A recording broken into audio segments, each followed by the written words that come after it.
My history with the company started about 27 years ago. In grade 11, I worked for an agent, Harry Keys in Guelph, all the way through university. When I graduated university, I applied to State Farm. It was Agency 2000, so one of the first years where they opened agency up to outside candidates, and I received an opportunity to start a scratch agency in New Brunswick.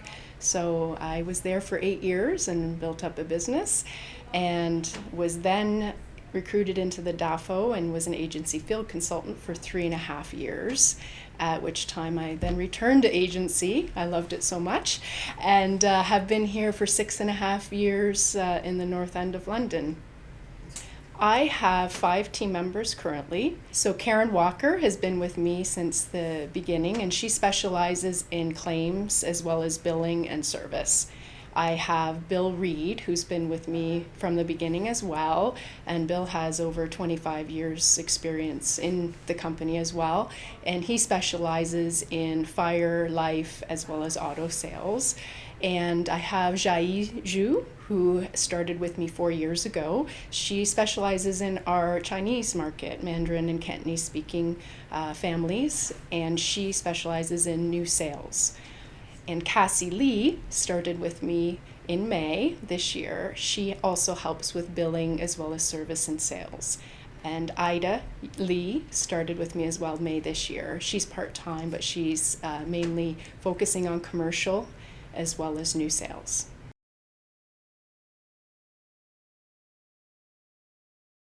Karen and I developed this tracker as a way to determine if customers were happy with the claims experience overall.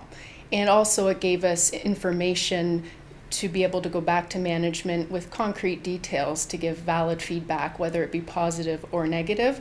We felt like the company really wanted to get feedback to improve the process, and so we're happy to do that, and the best way is to have actual examples for them to review. So we gather things like if the client's at fault, if they've used a preferred shop, or what contractor they used, adjusters' names, whether it be a really good experience or a bad experience, and just the details in general of the claim. But we use the comment box a lot. When State Farm transitioned to Desjardins back in 2015, we saw some issues happening with claims, both fire and auto, and we really wanted a way to have in one place what those issues were and to provide feedback to management. So we found back in 2016 was the first calendar year that we tracked the claim satisfaction, and back then it seemed like the numbers were worse than they were. It was about 83% of clients were happy or above average happy with the claims in terms of auto. Fire was kind of the reversal. We had a lot of challenges with fire claims in 2016. Most of the clients were unhappy, or we had issues with the fire claims, and that has evolved with the feedback. So compared to this year, in 2019 year to date, we have less than 3% of auto and fire claims where a customer has been unhappy. So in addition to providing it to my team in meetings and updates to reiterate that we are doing very well with claims overall, it also allows us to assess where we're falling short and what's going well, so we can give that feedback to management. We give that as individual issues come up, but in terms of year-end feedback, I found that very helpful as well. I find that my team has great confidence in our claims process, that the transition from State Farm to Desjardins has evolved in a positive way in terms of claims, just as we were hoping, and they can feel confident that if there is an issue, which now is a very small percentage of the time, that it is addressed very quickly with management when it's escalated to myself. So my team feels very confident. So in addition to the actual tracker, the follow-up process we have where we're touching base with customers has given us a lot of insight as to the process of the company as well. We see things such as adjusters are very good instant messaging versus replying to emails, so we tend to use instant messaging now. So there's a lot of trends that we can pull from having not just using the tracker, but speaking with customers and adjusters on a regular basis. This year, I'm definitely going to send some feedback. Most of it's very positive, which is really good. But there's a couple things that they need to hear about. One, in regards to the total loss settlement, one of the trends we've seen is that for older vehicles, the ones with low mileage that are kind of the rare birds, those are challenging in terms of comparables. So that has helped Karen and I know when we see a total loss to follow up with especially the older vehicles and make sure the client's getting a copy as well as us of the appraisal to better understand. Sometimes there's only one used or two comparables, and sometimes we need to have a conversation with the adjuster. When it comes to total loss, one of the things we're tracking coming next year that we didn't track this year is the agent is supposed to get a notification of loss. And I get those probably a bit inconsistent, so I'd like to be able to say at the end of the year, out of 20 total loss claims, here are the ones we've received notification from the adjuster. It really does help us because we send then at that point a follow-up email to the customer letting them know the next steps. We don't want to be in the middle of the claim, but we want to help them with their expectations, things like they have a right to get a copy of the appraisal, which is not a part of the process that claims has right now, so they can see if there's anything missing from the features of the vehicles, what the comparables are. I have found when customers get a copy of that, especially if they do have, say, an older vehicle, we can say, you can just drive over to Kitchener and pick that vehicle up. It's the exact same sort of mileage and type, and so customers sometimes don't realize these are for sale.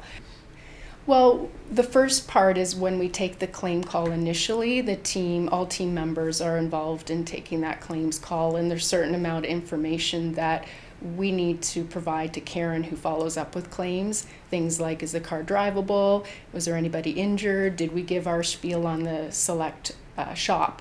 Because I do find that sometimes the claims adjusters, some are passionate and some not so much about the preferred shop.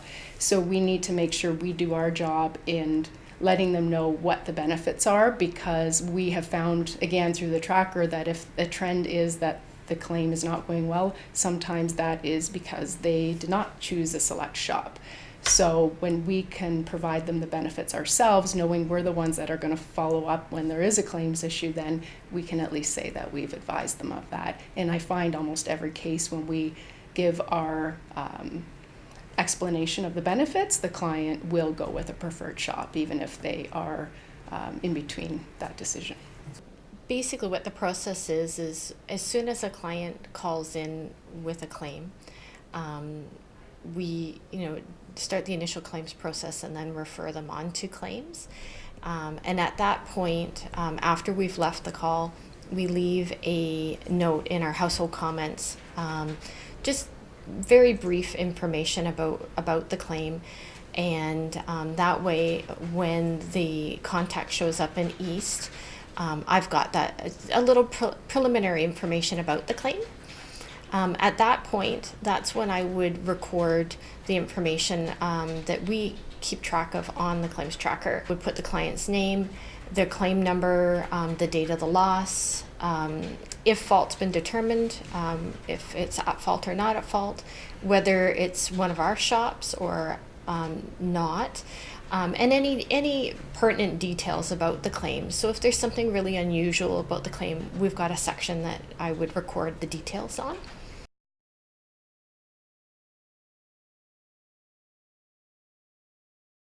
That's also my cue to follow up with the client. So in many cases, we're using email. A lot of our clients do prefer email, and the email is included in the East contact. So I would send an email. We have an email template, so it is very quick in the sense that I really just enter the client's preferred name and send. And then once I've made that initial email, I will repend the contact for a week to 2 weeks ahead. And it's that initial contact for the client so that they know we're involved in the claim, even though we aren't personally overseeing the claim. We try hard to have the follow-up within a business day or two from them touching base with us about their claim. If it's reported over the weekend or on a holiday, of course, first thing in the morning we see it in our activities, and I generally will reach out the next business day afterwards just to make sure that everything's going along okay with their claim. I think the key is trying to decide when we need to escalate it. So ideally we try to let the adjuster answer any concerns. So we'll refer to the adjuster. Or if it's an issue with the shop, then we'll refer to the shop. But if it really does need a little bit more attention, then I'll reach out to the adjuster personally. I'll use instant message, or I'll send an email and carbon copy Lori. If I'm not getting any resolution then that's when Lori gets involved, and she'll reach out to the adjuster, or if needed, to the adjuster's manager.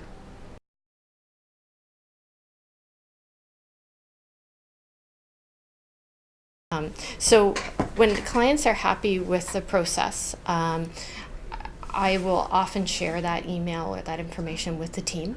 So Lori's made aware that, that we've had some positive feedback. We also try to recognize the adjuster.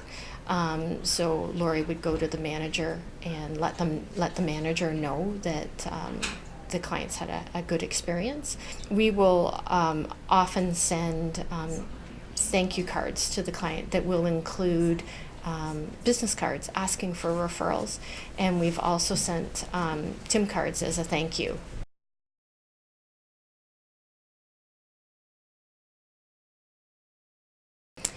Honestly, it's not that much time at all.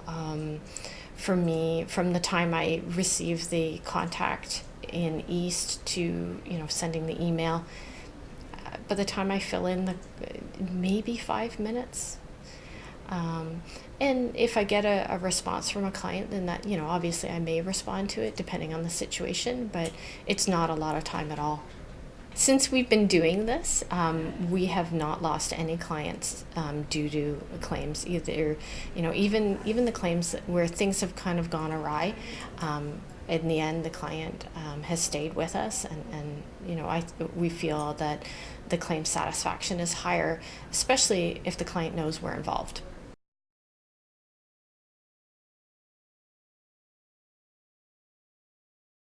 Well, first we review the policy with the customer, and as most agents' offices would do, review things like the 5-year new vehicle protection going up, any mileage updates, any tickets or accidents on the record. So we just review the policy beginning to end, and then we share with the customer the things that we're seeing in the industry around increase of frequency of claims with distracted driving, increase of the severity of what we're paying out because of the expensive repairs of newer cars with technology. So a lot of people, when we talk about these things, that they do seem to be aware that this is happening. It's in the news a lot. And also we see with the Fisco website, we're looking at that every quarter, what other companies are taking in terms of rate. Talking to other brokers and other professionals in the industry, we see what's happening in terms of the market tightening up and other companies having the same challenges we have, which has really helped us in our conversations with the customer. But then we turn it to what other things can we offer a value to them. So we always talk about Adjusto and that opportunity that exists with Adjusto, and even little things like lowering their comprehensive deductible if that hadn't been done yet for a very minimal cost. I see the value in those sort of things. So I find that once we explain what's happening and why, turning it to what do they have in their control that they can do to help the rate as well. With regards to homeowners claims and homeowner price increases, that the weather and how the weather's affected people all over the country and all over the world has really been highlighted. So that has helped us. But as soon as we say it's all the weather claims, people tend to understand that. And we're finding on average the homes 10 to 12% increase, which is palatable for most people when we talk about that. I find most people understand when we explain it in terms of the industry, what they can do. One of the things that I have found in the past 19 years is, in going through a lot of rate changes over the years, is that if we speak with confidence also, we don't feel bad that the rates are going up. We know why they're going up, we explain that, and we still are the best choice. And I believe that, my team believes that, and I think when we don't shy away from the reason and that we're still, for the coverage and the service, the best price out there, I think that really speaks volumes to the client.